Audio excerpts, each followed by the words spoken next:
This week we're going to talk about infant development from the prenatal period to age 3 years.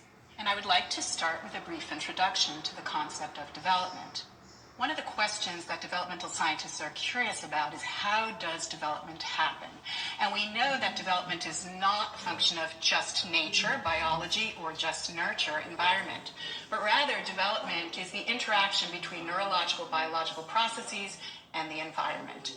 And the most powerful environmental influences in the prenatal through age 3 period is the relationship infants have with their parents, caregivers, and other adults in their environment. Also, basic health supports and risks such as nutrition, water, sanitation, and disease are key influences on development, as is the wider environment, such as culture and the local economy and infrastructure of children's environments. One of the most famous developmental scientists who talked theoretically about development in environmental context was Urie Bronfenbrenner. Urie proposed an ecological model of development which situated the child at the center, and then around that child were the many influences that affected development. These developments he referred to as the biosystem, the microsystem, the mesosystem, and the macrosystem, which will be what we're focusing on now.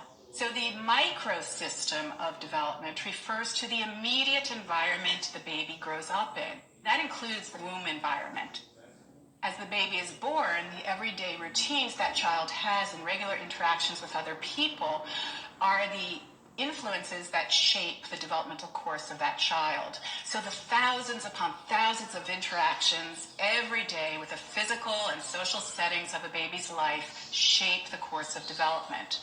And immediate sources of nutrition, feeding, social interaction, language inputs, those are all a part of the microsystem. When we talk about mesosystems, Urie Bronfenbrenner was talking about the relations between different microsystems. So for example, that could be the relation between the caregiver at home and the caregiver at childcare. So let's imagine that the childcare provider expects the child to be very quiet and obedient, whereas the caregiver at home wants the child to explore and play and assert their own will. That would create a conflict of value systems. And so that mesosystem, the relation between those two systems, would in turn affect infant development. Finally, there are the macro systems, or the broader values and socialization goals of the larger context. The macro system refers to larger societal patterns. It can refer to the values and the norms and expectations of a cultural community. It refers to the policies of a society. It can refer to large-scale social, economic changes in a community. And also, historical change can affect children, forces of urbanization, industrialization, or historically being born at a time of war versus a time of peace can have enormous influences on the microsystems of young children and their development. One of the big macrosystem factors that has been examined are values and how those might shift if a child is being reared, for example, in an urban environment or a rural environment. One of the developmental scientists in this area is Heidi Keller. And what she did is she asked about parents' values around relatedness, that is getting along with others, group harmony, and deferring to adults in the environment, versus this notion of autonomy, personal choice, asserting yourself, being an individual. And she looked at those kind of cultural values and how they were shaped in different communities, looking largely at rural and urban settings.